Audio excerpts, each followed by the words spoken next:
आज मुझे खुशी है इस बात की कि समाजवादी पार्टी से जुड़े हुए जो कई प्लेटफॉर्म पे काम करते हैं वो आज सब मिलकर के संकल्प लेकर के जा रहे हैं कि भारतीय जनता पार्टी के झूठ में नहीं फंसेंगे, उनकी नफरत की राजनीति को आगे नहीं बढ़ने देंगे।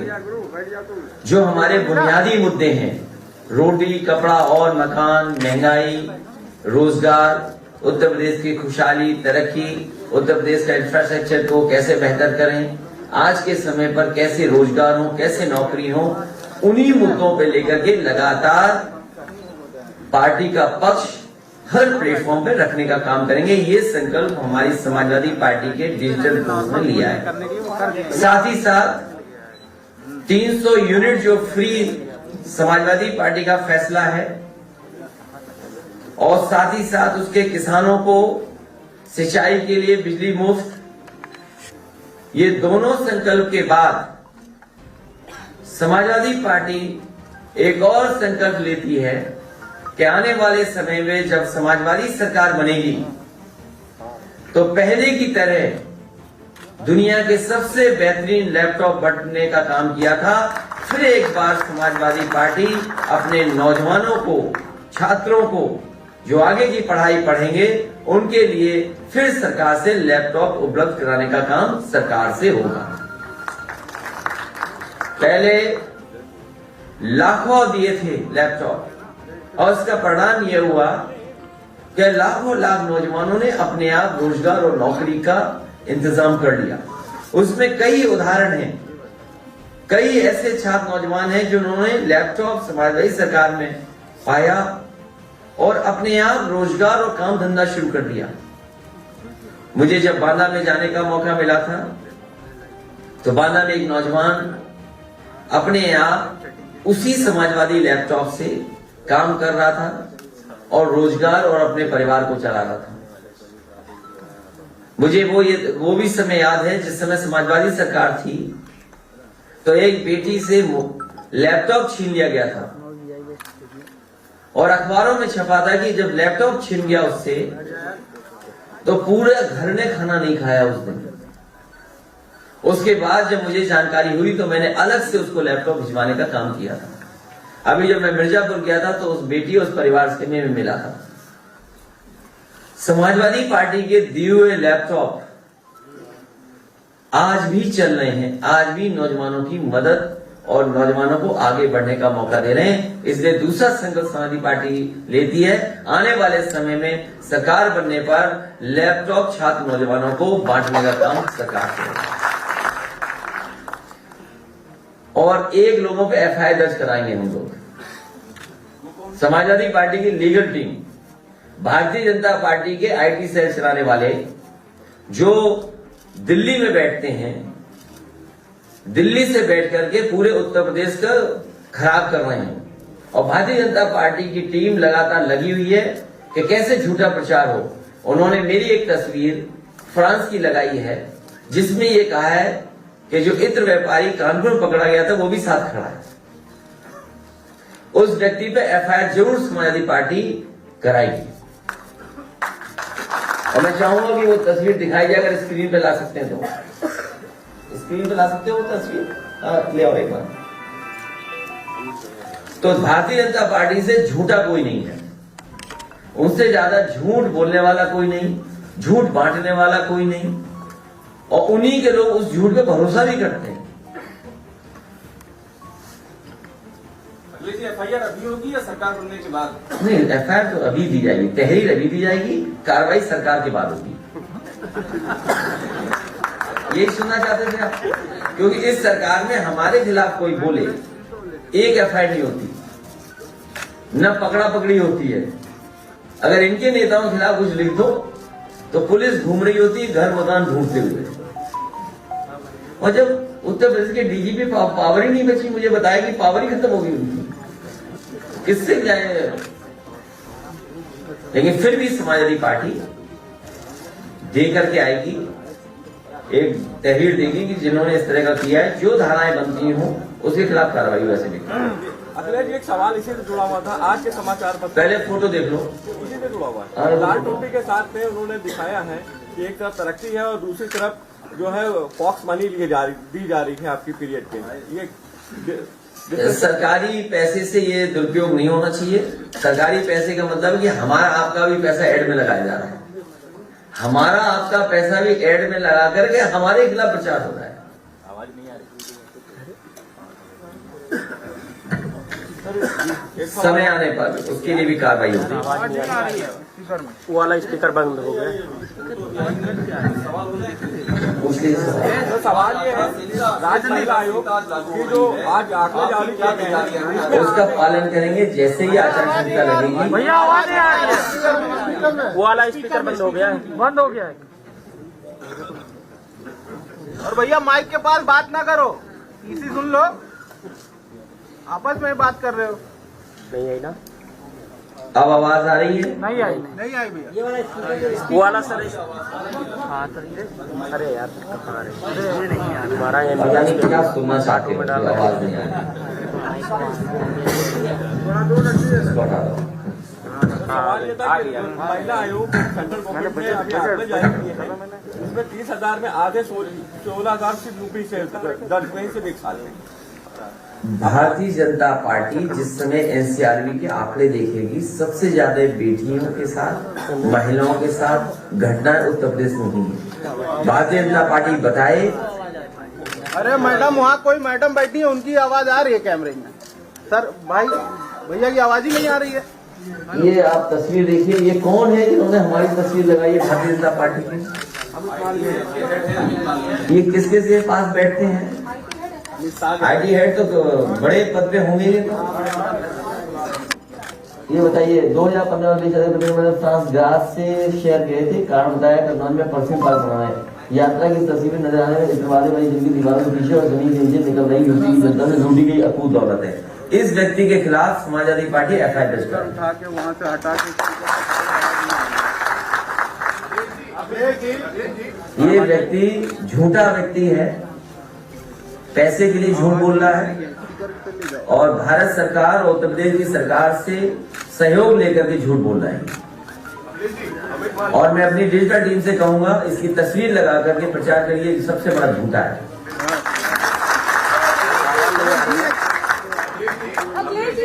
शिक्षक भर्ती के लिए चलो, इस बार जाने वाली है बीजेपी का, पता नहीं लगेगा कहाँ गई बीजेपी। शिक्षक भर्ती के लिए जो लोग धरना दे रहे हैं, आप उनसे क्या कहना चाहेंगे? शिक्षक भर्ती के लिए जो लोग धरना दे रहे हैं, आप उनसे क्या कहना चाहेंगे? मैं उनको सम्मान देना चाहता हूं। वो अब धरना देना बंद करें, अपमानित होना बंद करें। ये सरकार उन्हें अपमानित करेगी, लाठी मारेगी। वो यहाँ से जाएं, अपने बूथ पर भारतीय जनता पार्टी को हराएं।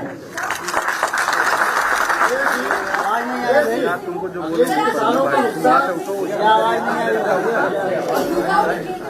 कभी ध्यान नहीं दिया गया, जैसे कि हम लोगों को पता है कि आपने लैपटॉप काटने के बाद आप सुन रहे, तो इस बात से आप कितना सहमत करते हैं? उत्तर प्रदेश के मुख्यमंत्री भी झूठ बोलते हैं। वो मैं बोल रहा हूँ, अभी तक जो बड़े आयोजन किए उन्होंने समाजवादी पार्टी की सरकार में बने हुए स्टेडियम में नहीं किया। और मुझे याद है कि ग्रीन पार्क का एक अपना इतिहास रहा है, क्रिकेट के तमाम वहां पर इंटरनेशनल मैचेस होते थे। एक समय ऐसा आया कि वहां पर इंटरनेशनल मैचेस होना बंद हो गए। उन्हें इंटरनेशनल मैच अगर किसी ने कराए तो समाजवादी सरकार की देन है। और साथ ही साथ लखनऊ में भी वर्ल्ड क्लास इंटरनेशनल स्टेडियम मिला है क्रिकेट का, और इसके साथ साथ तमाम और स्पोर्ट्स का भी। और मुझे वो दिन भी याद है जब हॉकी का, जो हमारे भारतीय हमारा हॉकी अपना खेल है और उसका वर्ल्ड कप होना था, उसके लिए संसाधन जुटाने थे। और संसाधन जुटाने के साथ साथ समय के हिसाब से एस्ट्रोटर्फ, लाइट और चीजें बदलनी थी। पहले वहां ग्रीन एस्ट्रोटर्फ था, क्योंकि आजकल जो टूर्नामेंट्स होते हैं वो ये है कि वो ब्लू एस्ट्रोटर्फ पे होंगे। तो ग्रीन एस्ट्रोटर्फ को हटा करके ब्लू एस्ट्रोटर्फ, और पूरा का पूरा ग्राउंड कैसे लाइट लग जाए कि रात में भी मैच हो, फ्लड लाइट लगा करके वो मैचेस कराए गए थे उत्तर प्रदेश में समाजवादी सरकार। सर, अगर आपकी सरकार आती है तो 69,000 शिक्षक भर्ती के लिए क्या कुछ प्रावधान करेंगे? उनके अलावा 69,000 के अलावा जो परीक्षाएं रद्द हुई है शिक्षकों की, टीटी है, बीपीएड वाले लोग हैं, हमारे फिजिकल ट्रेनिंग वाले हैं, बीएड वाले हैं, 69,000 वाले हैं, शिक्षा मित्र हैं, शिक्षा मित्र 5,000 जिनकी जान चली गई, अनुदेशक हैं। बड़ी संख्या में इस सरकार ने शिक्षा विभाग को उलझा के रखा है, नौकरियों को उलझाया।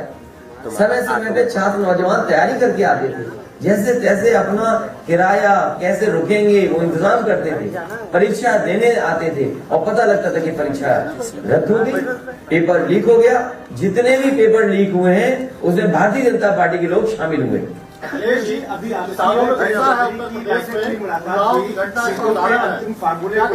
हमारी आरएलडी की सीटों की बातचीत हो चुकी है, साथ ही साथ और सहयोगी दल हैं उनके साथ भी सीटों की बातचीत हो गई है। तारीख का इंतजार कर रहे हैं और उसके बाद काम आगे बढ़ेगा। अखिलेश जी, आज इलेक्शन कमीशन बड़ी रैली पर रोक भी लगा सकता है, वर्चुअल कैंपेनिंग के लिए आप लोग क्या प्लान? समाजवादी पार्टी ने लाखों लाख लैपटॉप बांटे थे, डिजिटली तैयार हैं। संसाधन कम होंगे लेकिन फिर भी इन्हीं कार्यकर्ताओं की ताकत से इस बार चुनाव जीतने का काम करेंगे। हमारा एक कार्यकर्ता तैयार है चुनाव के लिए, वो इंतजार कर रहा है कि तारीख कब आएंगी और तारीख आते ही भारतीय जनता पार्टी का उत्तर प्रदेश से सफाया होना शुरू हो जाए। ये झूठ बोलने वालों को, नाम बदलने वालों को बताइए, बीपी रावत जी का कौन सम्मान नहीं करता? किस देश का कौन व्यक्ति है जो सम्मान नहीं करेगा? मैनपुरी में बहुत सारे शहीद लोग हुए, एटा, मैनपुरी, गाजीपुर, राजनगढ़, मुजफ्फरनगर, ये तमाम शहीदों ने अपने देश का नाम आगे बढ़ाया। सैनिक स्कूल किसने बनाया? नेताजी डिफेंस मिनिस्टर, समाजवादी सरकार में बना। हमें कोई नाराजगी नहीं है, लेकिन ये सरकार है जो अब जिसको सम्मान देना चाहती है उसके लिए भी कोई काम नहीं करती, केवल नाम बदलती है। ये ऐसे मुख्यमंत्री हैं केवल नाम बदलने वाले हैं, इस बार जनता ही इन्हें बदल देगी। अयोध्या में मारे गए 2 कोठारी बंधुओं की बहनें आज मुख्यमंत्री योगी आदित्यनाथ से मुलाकात की। आप भी अयोध्या जाने वाले, क्या उस बहन से मुलाकात करेंगे? मुझे केस याद नहीं, अखिलेश जी आप मुझे केस याद नहीं, लेकिन एक चीज हम बता दें आपको, एक व्यापारी परिवार यहाँ आया था प्रतापगढ़ का मिलने मुख्यमंत्री से, सुरक्षा मांग रहा था और वो प्रतापगढ़ पहुंचा, उसकी हत्या हो गई। और कई ऐसी बेटियां बहनें आई हैं जिन्हें आत्मदाह तक मुख्यमंत्री आवास में करना पड़ा, तब एफआईआर दर्ज हुई है। कौन नहीं जानता इन बातों को? केवल प्रचार पे चल रही सरकार, छोटे प्रचार पर। मैंने कई मौकों पर कहा कि हिटलर के पास केवल एक प्रोपोगेंडा मिनिस्टर थे, इस सरकार में तो पूरी सरकार प्रोपोगेंडा पे चल रही है। अखिलेश जी, एक सवाल खड़ा हो गया कि भगवान परशुराम किसके हैं, आपके हैं या बीजेपी के हैं? भगवान परशुराम ना समाजवादी पार्टी के, ना बीजेपी के हैं। भगवान परशुराम सबके हैं और जितने भी भगवान हैं वो सबके हैं। हमारा भारत देश इसी में तो कामयाब है कि हम हर एक भगवान को मान सकते हैं। पांडे जी बैठे हुए हैं, ये क्या एक युद्ध नहीं थी आपकी? और ये सवाल भी पांडे जी कर रहे हैं, उपाध्याय कर रहा है। कैसे आदमी हो आप? अपने लोगों को नहीं पहचान रहे? ये सब हमारे साथ आ गए, ये भी साथ आ गए, आप भी साथ आ गए। भाजपा के हर बड़ा छोटा नेता आपका नाम लेके जो है, ये सब साथ हैं और आप भी साथ हो। भाजपा के हर नेता जो है, छोटा हो या बड़ा, सब आपको लेकर नाम नाम ले रहा है आपका। मतलब हमें जिताने जा रहे हैं ना, बहुत धन्यवाद उन लोगों का। वो इसलिए कि हम जीतने जा रहे हैं, जिताने के लिए वो सब नाम ले रहे हैं। अखिलेश जी, आपकी पुरानी पूर्व सरकार में शिक्षा पर काफी काम अच्छा हुआ था, लेकिन इस बार आपकी सरकार बनेगी तो बहुत सारे छात्र छात्राएं हैं विदेशों में पढ़ाई करने के इच्छुक रहते हैं, उनकी इच्छा रहती है, क्या उस पर कुछ गौर करेगी सरकार? नेताजी जब भी सरकार में आए, शिक्षक लोगों की जितनी भी मदद हो सकती थी नेताजी ने की। समाजवादियों को पिछली बार मौका मिला, मुझे मौका मिला, जितनी समस्याओं का समाधान कर सकते थे किया है और मानदेय तक लेकर के जो भी सुविधा दे सकते थे दिया। ये पढ़ाई को लेकर के पिछली बार भी मेरे पास प्रस्ताव आया था। एक आपके यूपी की यूनिवर्सिटी थी, वो चाहती थी कि बच्चों को अगर मदद हो सके जो विदेश पढ़ना चाहते हैं, मैं आपके सुझाव को कंसीडर करूंगा और जो भी गरीब बच्चे हैं जिनके माँ बाप के पास संसाधन नहीं है अगर वो विदेश में जाकर के पढ़ना चाहेंगे तो ये तीसरा संकल्प हो जाएगा, याद रखना आज। तो अगर वो विदेश में पढ़ने जाना चाहेंगे तो सरकार से कोई न कोई फंड ऐसा क्रिएट करेंगे जिससे गरीब परिवारों के बच्चे भी विदेश जाकर के पढ़ सकें। ट्रांसफर स्पीच में हुए आचार संहिता लग रही है, आपका क्या ट्रस्ट है इलेक्शन कमीशन के एडमिनिस्ट्रेशन? ये सरकार का ही ट्रांसफर होने जा रहा है, वो सब अधिकारी जानते हैं। आरक्षण को लेकर जो अभ्यर्थियों बड़ा सवाल खड़ा कर रहे हैं, तो क्या आपकी सरकार हमेशा आरक्षण का रिव्यू करेगी जिनकी नौकरियां मिली हुई है? जहां पर सरकार ने अनदेखी की है, मैं देख रहा हूं, सुन रहा हूं, कई मौकों पर मुझे यहाँ बच्चे मिले हैं, कई विभागों के बच्चे मिले, कई यूनिवर्सिटी के प्रोफेसर मिले हैं जो इस तरह की शिकायत करते हैं। तो जो संविधान में जो बाबा साहब भीमराव अम्बेडकर जी ने जो रास्ता दिया, जो संविधान का रास्ता है, उसको अपनाया जाएगा। अखिलेश, मुझे पिछले साल आरक्षण कार्मिकों का एक संगठन आपसे मिला था, इस बार वो लोग कह रहे हैं कि प्रमोशन में जो आरक्षण की बात करेगा, जो घोषणा पत्र में शामिल करेगा, हम उसके साथ खड़े होंगे। तो आज क्या आप ही घोषणा पत्र बनाने आए हो? जब समय आएगा तब देखा जाएगा। और उन लोगों को हमने भरोसा दिलाया, उनकी बात पर हम साथ देंगे। वो भी जानते हैं कि समाजवादी पार्टी जो कहती है वो करके दिखाती है। बिजली खिला दिया है कि जो विद्यार्थी पूरे साल पढ़ाई न करें वो सोचे कि हम टॉप पर आ जाएंगे, ऐसा नहीं होता। इशारा आपकी तरफ था।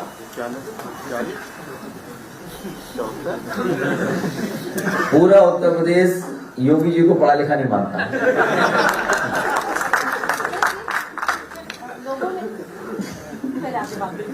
नहीं। कल मैं गोंडा गया था और समाजवादी सरकार में वो 4 लेन सड़क बनी। मुझे याद है कि मैं जब नानपारा वाली सड़क को रामनगर बाराबंकी से और नानपारा तक 4 लेन बनाना चाहता था, उस समय की सरकार ने कहा कि हम स्वीकृत कर चुके हैं सड़क, डबल लेन टेप शोल्डर, अभी 4 लेन नहीं बन सकती। बहुत कोशिश की, 4 लेन के लिए पैसा नहीं दिया, तो मैंने कहा कि अगर आप ये 4 लेन नहीं बना पा रहे तो मैं इसी के आसपास कई 4 लेन बना के दिखाऊंगा। तो बहराइच से सरावस्ती 4 लेन बनी और एक नानपारा ये वाली आपकी जरवल मार्ग जो गोंडा को जोड़ता है वो 4 लेन बनी। मैं पहली बार चल करके आया हूं उस पर।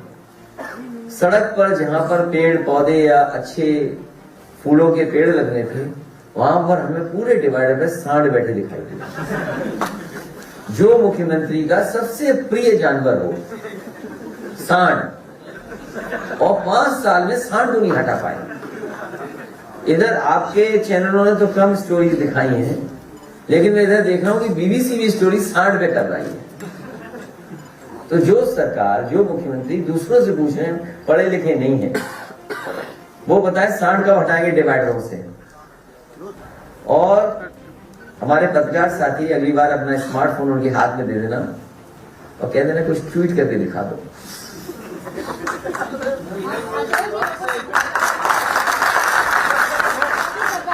बदले की राजनीति करेगी, तो क्या आप ऐसा करेंगे? कौन कह रहा है? जनता में भी बात हो रही है कि समाजवादी पार्टी सबको गले लगा करके, साथ चल करके, कंधे से कंधा मिला करके, सबका सम्मान करके सरकार चलाएगी।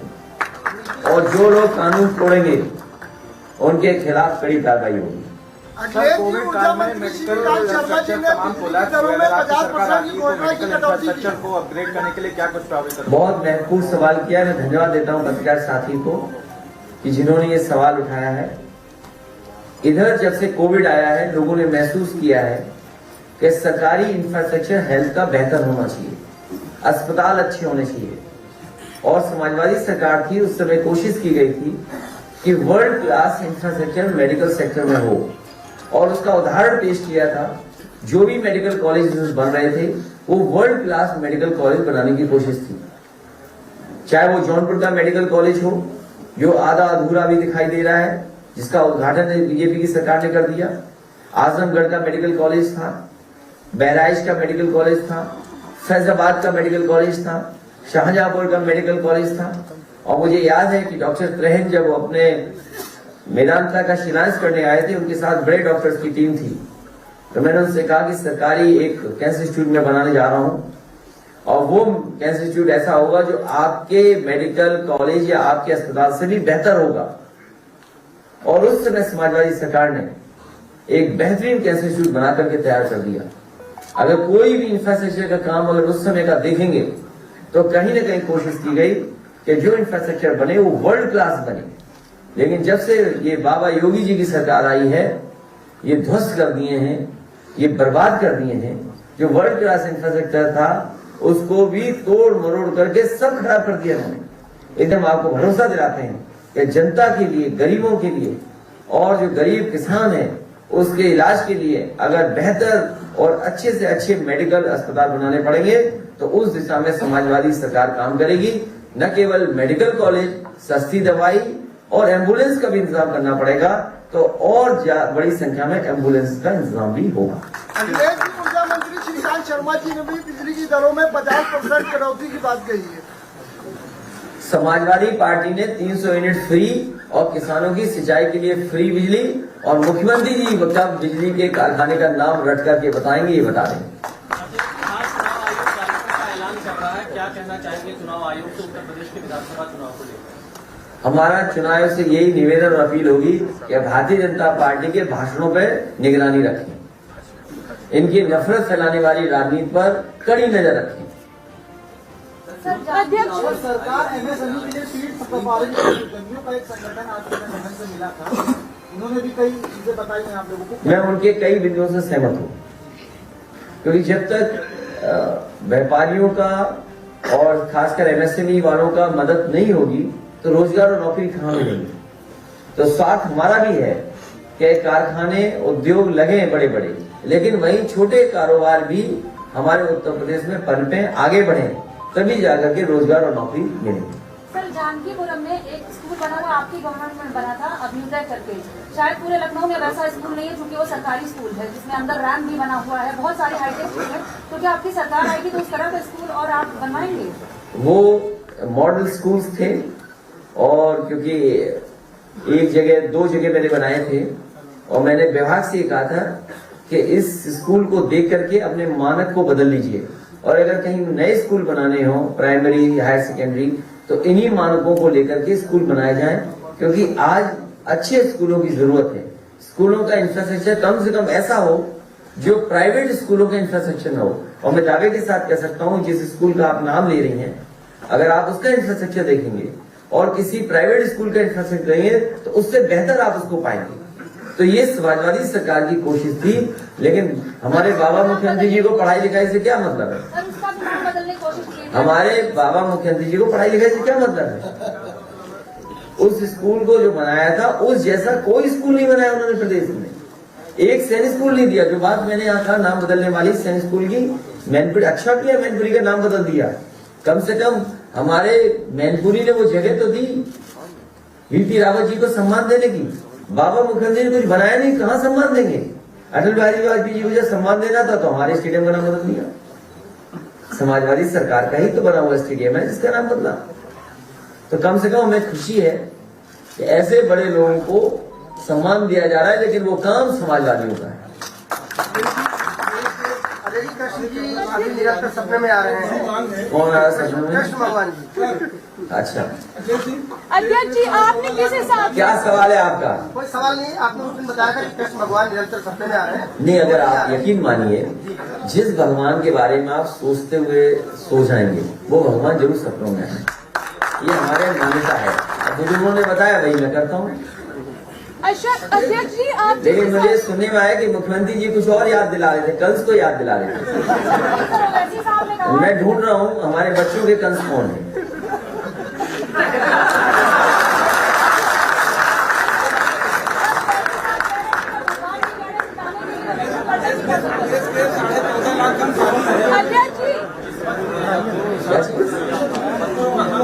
अब आपको इतना ना दिखाऊंगा जो आशु मलिक जी ने गाना। कोई सवाल पूछा आपने? अध्यक्ष जी जिस हिसाब से आपने कहा कि आप जो जिन्होंने सवाल किया वो कुछ देर तो बस समझ नहीं पाए जवाब कहाँ चला गया। अध्यक्ष जी आपने बोला कि आप चिकित्सक को और आगे बढ़ाएंगे।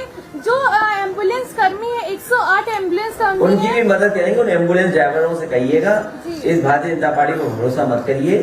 समाजवादी ने एम्बुलेंस चलाई थी, जो सुविधा देनी होगी सुविधा देंगे जिससे कि हमारे गरीबों की वो मदद कर सकें। मैं उनको धन्यवाद भी देता हूँ कि कोरोना के समय पर और कोविड के समय पर जब कोई गरीब को नहीं बैठाना चाहता था अपनी गाड़ी में, परिवार के लोग भी एक दूसरे से दूरी बना रहे थे, उस समय अगर किसी ने मदद की थी गरीबों की तो यही समाजवादी सरकार में चलने वाली एम्बुलेंस ने लोगों की मदद की थी। इसलिए इन ड्राइवर्स की भी मदद करने का काम उन्हें समाजवादी सरकार ने किया। 14.5 लाख कर्मचारी है प्रदेश में, इनकी एक मांग है कि पेंशन स्कीम लागू की जाए। हमारे कई कर्मचारी संगठनों से बात हुई है और कर्मचारी संगठनों में मैंने कह दिया उनकी बात मैं मानूंगा। अखिलेश जी, आपके बगल में जो बैठे हैं उनका परिचय नहीं हुआ हम लोग। ये स्वामी महामंत दास जी मिर्जापुर के रहने वाले हैं, नेताजी से बहुत लगाव रखते थे, पार्टी से बहुत लगाव रखते हैं, हालांकि इनके संबंध बीजेपी में भी है,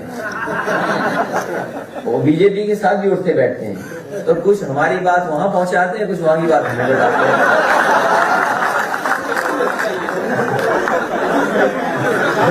ये इस्कॉन के बहुत बड़े स्वामी नहीं है, मैं इनको मानता हूँ, उनका सम्मान करता हूँ। जब कभी हमारे पास आते हैं तो हम उनसे अच्छी बातें सुनते हैं। अखिलेश जी, आपने सभी वर्गों की बात की। ये मुझे याद है एक टीम, अभी इनकी बात खत्म करना, स्वामी जी आए थे और जर्मन के वो स्वामी थे, जर्मन के नाम बताइए उनका, जो जर्मनी में रहते थे वृंदावन में, जिनको लेके आए थे पुल तोड़ने के लिए, नहीं याद होगा उनकी वजह से, क्या नाम है, मैं नाम नहीं ले पा रहा हूँ। एनीवे, तो जो स्वामी जी एक टीम लेके आए थे इस्कॉन के स्वामियों की, और वो चाहते थे कि वृंदावन में अच्छा काम हो। समाजवादी सरकार में जो चल रहे काम थे वो मैंने उन्हें बताया कि किसी घाट का शुद्धिकरण चल रहा है और लखनऊ से बेहतर रिवर फ्रंट वृंदावन में होगा। उसका काम शुरू किया गया था, बजट दिया गया था और एक ऐसा ब्रिज बन गया था बहुजन समाज पार्टी की सरकार में, जिसकी वजह से वो जो देखने का वो था, विजिबिलिटी थी, और वो वहां का नजारे को बड़ा डिस्टर्ब कर रहा था। तो उनकी सबकी ये मांग थी कि वो बनता हुआ ब्रिज तोड़ दिया जाए और नया ब्रिज बने, नया सौंदर्यीकरण हो। तो समाजवादी सरकार ने वो फैसला लिया, जो बेवजह से वहां पर रास्ता घेर रहा था, ब्रिज को हटाने का काम भी समाजवादियों ने किया, इसको उनके सभी पुजारियों के कहने से। चुनाव का डिक्लेयर हो रहा है, तो बुझा दोगे भाई। अगर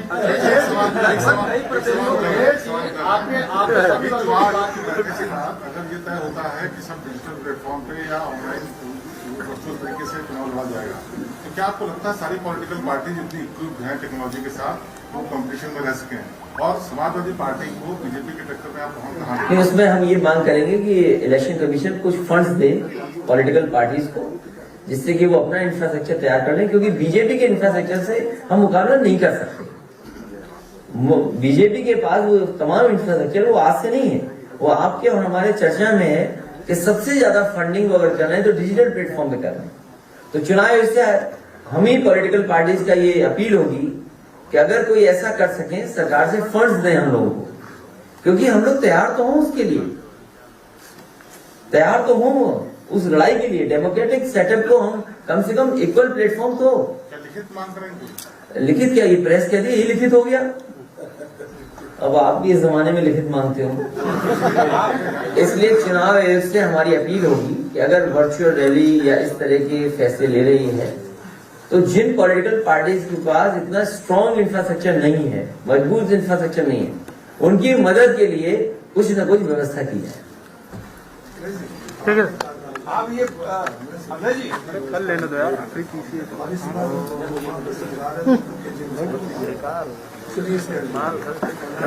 अब वो मशीनें तो बहुत दी थी, एक बीजेपी का नेता रिवॉल्वर लेके चला गया था तो मशीन ही खराब हो गई थी, याद है हमारा ही। तो समाजवादी सरकार में सिटी स्कैन नहीं हो, एमआरआई मशीन नहीं हो, एम्बुलेंस नहीं हो, दवाइयां, आज सोचिए अस्पतालों में दवाई नहीं है, आज गरीब का ऑपरेशन नहीं हो पा रहा, रिफर कर दे रहे, प्राइवेट की तरफ भेज रहे हैं, कोई भी जिला अस्पताल में आज ऑपरेशन नहीं हो पा रहा, इलाज नहीं हो पा रहा, दवाइयां नहीं है। ये कैसी सरकार है जो गरीबों को दवाई नहीं दे पा रही है? पत्रकारों के लिए आपकी क्या घोषणा है? ये मुद्दे की बात है। ये पत्रकार पहली बार आया है इस प्रेस में। अच्छा ठीक है, जो आपके सुझाव हो जरूर दीजिए, जो हो सकते वो करे जाएंगे, आपकी तरफ से क्या जो कहोगे करेंगे। लगभग कई प्रदेशों में पेंशन योजना ये पहले कह चुके, कंटिन्यूटी मिलेगा। बहुत नहीं, लेकिन उनकी सरकार अभी योगी जी की सरकार में अभी तक इस बात पे कोई नहीं, कई बार संगठन ने कहा भी आपकी सरकार अगर आएगी कि या इस पेंशन योजना को लागू करेंगे। इसको लागू करेंगे पत्रकारों के लिए पेंशन योजना। ये अभी घोषणा पत्र हमें लिख रहे हैं, तब बाद में बात करेंगे। आप लिख करके दे दो हमें। आपने 300 यूनिट हमने तो समय भी मांगा था मिलने के लिए। तो अभी आपने कह दिया, आप लिख कर दे देना। आपने 300 यूनिट बिजली फ्री करने के बाद योगी जी कह रहे किसानों का आधा बिजली का बिल माफ कर दो। समाजवादी सरकार ने किसानों के लिए फ्री सिंचाई के लिए कहा है। किसानों की सिंचाई फ्री होगी, सिंचाई फ्री होगी किसानों की। किसान ने थप्पड़ कर दिया, आपको बहुत करा दिया है। ये बीजेपी के लोग बहुत कूटे जा रहे हैं। ये जनता नाराज है क्योंकि इन्होंने बहुत वादे किए थे किसानों से। किसानों से कहा कि आपकी आय दोगुनी हो जाएगी, किसी भी फसल की कीमत नहीं सरकार दे पाई, किसान को खाद नहीं मिली, किसान भटकता रहा, खाद नहीं उपलब्ध करा पाए, बीज उपलब्ध नहीं करा पाए, डीएपी उपलब्ध नहीं करा पाए, कीटनाशक दवाइयां नहीं दे पा रहे, गन्ने का अभी भी बकाया है और उन्हीं किसानों पर मीटर लगवा दिए बिजली के बिल ज्यादा आ रहे हैं, डीजल पेट्रोल महंगा कर दिया। जब कमाई आधी हो जाएगी, महंगाई दोगुनी हो जाएगी तो किसान कैसे खुशहाल होगा? इसीलिए वो किसान नाराज होकर के सम्मान देने गया था भिलाई जी को। महंगाई जो है टारगेट कर रहा है, उसको लेकर क्या कहेंगे सर? सूचना विभाग में जो काम होते हैं वो सरकार की उपलब्धियों के प्रचार होते हैं, लेकिन ये पहली सरकार है जो पॉलिटिकल लाभ ले रही है उन प्रचारों से। ऐसे दोषी अधिकारी जो सुझाव और राय दे रहे हैं और ऐसी कंपनियां जिन्होंने ऐड बनाए हैं उन पर कार्रवाई हो। सर जैसे अभी कोविड है और आज प्रेस कॉन्फ्रेंस भी होने वाली है उसके चुनाव आयोग की, तो अगर एक ऑनलाइन वोटिंग का ऑप्शन होगा। ऑनलाइन वोटिंग के पक्ष में हम नहीं होंगे। फिजिकल वोटिंग चाहे हमें दूर 2 दिन वोटिंग करा लें, 2 दिन वोटिंग करा लें। अगर मशीन में डर है कि हम ग्लव्स नहीं दे पाएंगे तो बैलेट वोट करा लें। जब बैलेट कुछ उम्र के बाद के लिए अलाउ कर रहे हैं आप और विकलांग के लिए अलाउ कर रहे हैं, लेकिन ये नहीं हम लोग इसके पक्ष में नहीं है, ऑनलाइन वोटिंग के पक्ष में समाजवादी पार्टी नहीं है। तो सर फिर आपका क्या नहीं पक्ष में नहीं है, वोट डालेंगे हम सब। उत्तर प्रदेश में विधानसभा चुनाव और ऐसा चंडीगढ़ में भारतीय जनता पार्टी कैसे देखा? मैंने देखा नहीं चुनाव, नहीं देखा नहीं मैंने किस तरह किया होगा। उत्तर प्रदेश का पंचायत का चुनाव तो देखा था, इन्होंने बेईमानी की, लूट की और महिलाओं को अपमानित किए, कपड़े खाए। ये जनता चुनाव लड़ रही है, जनता इनको सबक सिखाएगी। बहुत धन्यवाद।